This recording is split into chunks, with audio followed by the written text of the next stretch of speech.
Now we've got a little section of string here that will run onto a landing, so we'll have to include the height for the skirting board or a little trim piece that will go around the corner of the landing itself. It can be actually a section of the string itself if we wish. So I'll leave it 5 3/4 to keep it consistent. So to begin with that again, I run my margin line down along the edge of the timber first, use my gauge for that, or I can use my sliding, my combination there. So just put a small amount of line on there, don't need much. Again, I will take my pitch line and I'll run a line down there anywhere at all. I can just put a line anywhere. You measure the height of the skirting board down along that line, which in this case is 5 3/4 inches. And I've marked that already, 5 3/4 there. That brings me to that point. I take my sliding bevel then and I set it up to that point, and I just transfer that point down here and onto the edge of the piece of timber there. After that, once I'm out of the edge there, I draw it back up there, right up to the top. That now is the skirting, so we'll put SK on that. So when I chop that at that angle, that'll be the skirting board that will come back up here. Alright. Once I have that line again, I have the skirting height. I can keep that there because I will be using it. Just get a set square and I'll offer that up there and bring my set square down to that point. I'll bring it back along here. Now that's my floor line. So there's my floor. So now I've achieved my floor, my skirting, and I've also achieved now, if I just run along the floor line, where it strikes the margin line, bang, there's my first riser. So I'll take my pitch setting again, and I'll send that up there. That's my first R. And in order then to allow for the bushing in the router, I just step forward from that 8.5 millimeters. So I measure that 8.5. I've already got it done, just to show it on camera there. So I've got 8.5 there. I'm a little bit out, I'm out about. So I'm just going to go back on that there and put 8.5. So, ouch. Just pick up that again. Pick up that point. Put it on there. I'll just go back and double check it. And that's good. 8.5 mil. I'm ready to go now. I can put my template on there. I've already got it set. The template is already set and fixed. So just go forward to the line there, this 8.5 mil from the front. And I'll clamp that in position.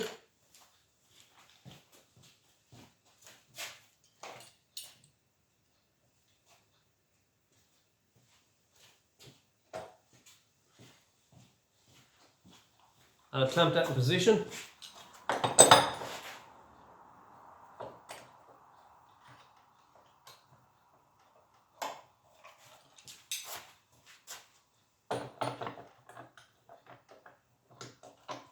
And I'm ready to house. So we'll house that now, just get a router.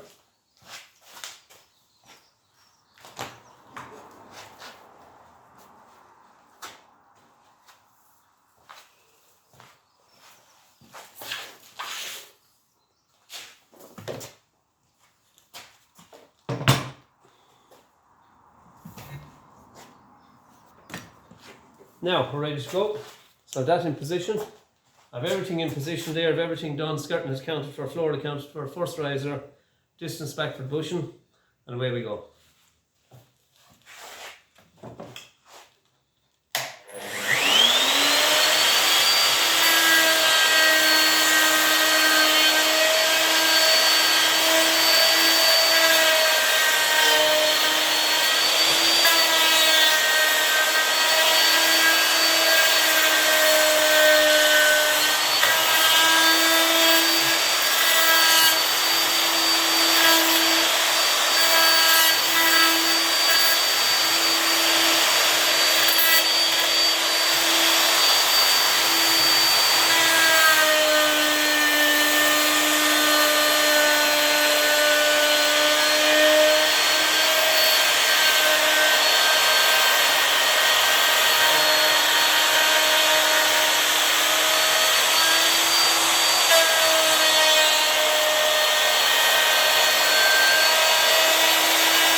done.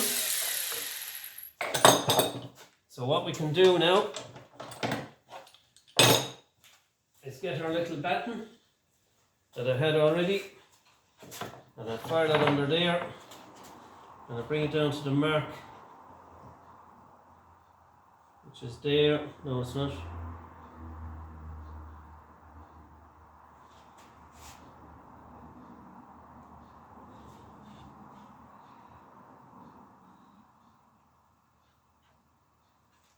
Now, two of the screws here. Get my screwdriver. Now, I already had this little stop on, and I have two marks.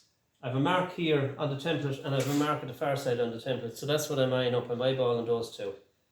So I have screw holes already there. I'll screw them into position.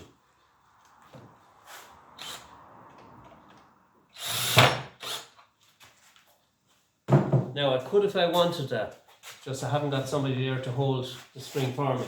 I could, if I wanted to, cut the floor line first before I start and put the actual stop on first, so that when the stop is on, I have the floor line cut, I literally put on the stop and it will catch the position of the floor line. Now I prefer to do it that way, it's just I've no way to hold the string when I'm chopping it today. So I'm just going, I did the first run there first, and then I'm ready to fix it back in position. But I do have locating screws already for it, and I do have the marks front and aft, so that I can put that batten back in, that stopper back in accurately. So I'm running along here now, and I literally put the fence in position there, pull it back, and here, presto, that's it, nice and snug. Put a clamp on it again, like so. Just make sure that it's nice and tight, that batten is up to the top of the thread there. I put this in position here.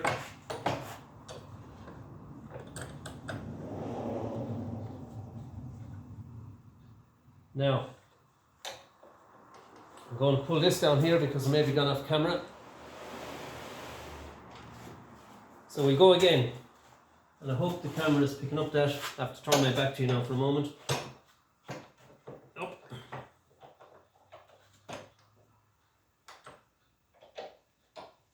You'll notice on my templates I always mark what everything is. So I have a 28mm thick thread, and I have a nosing out the front here, 25mm. Can be a little bit more if you want. Each template you make up depends on what you want. So I'll go with that. I think I'm balanced there. Now we're ready to go.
Now I have one more rise to put on this, and then I'll end up at the landing.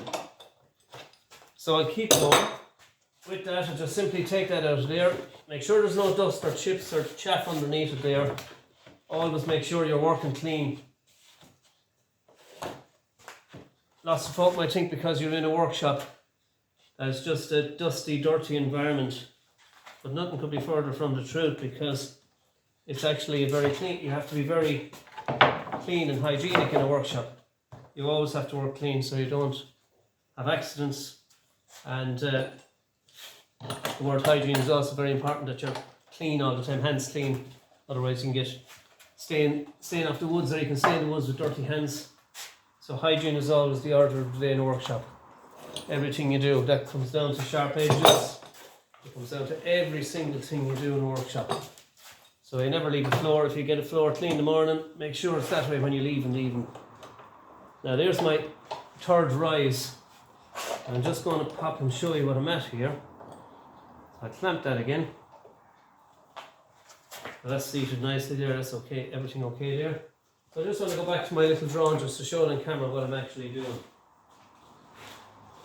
Now it may not look much from a plan. That's the plan of the drawing. So I have those two, I've that string done, I've that string done. So I have a little bit here done, I've that one done as well, so I have to do on the far side. Now the one we're talking about, this one here, I've the far side done as well, there's 2 newels going into that. But this one runs onto the landing, so therefore it has to have room for skirting board at this point, running on. And when it comes up here, it'll have skirting board again running onto it. So I've got, on the third rise, I've got, that's rise number 11, that's rise number 12, and this is the last rise, number 13. So when I come up to 13, I have to come up here and I have to make sure that I have enough on it there to get a skirting board in at that height. So I'll run on the string there to let it, to give me plenty there. Normally you'll be finishing about this point here, depending if there's a newel. So I'll be meeting skirting board here and the skirting board at the end, so I just have to allow for that. So that's the reason I need to know what string I'm doing, if it's left or right, what it's meeting. Is it meeting skirting board or is it meeting a newel post? That's the last. I've that done, I've that done, I've that done, I've that done. I've this one to do, I'm on this one. I'll just do a little section there as well. And that'll be complete my strings for this particular staircase.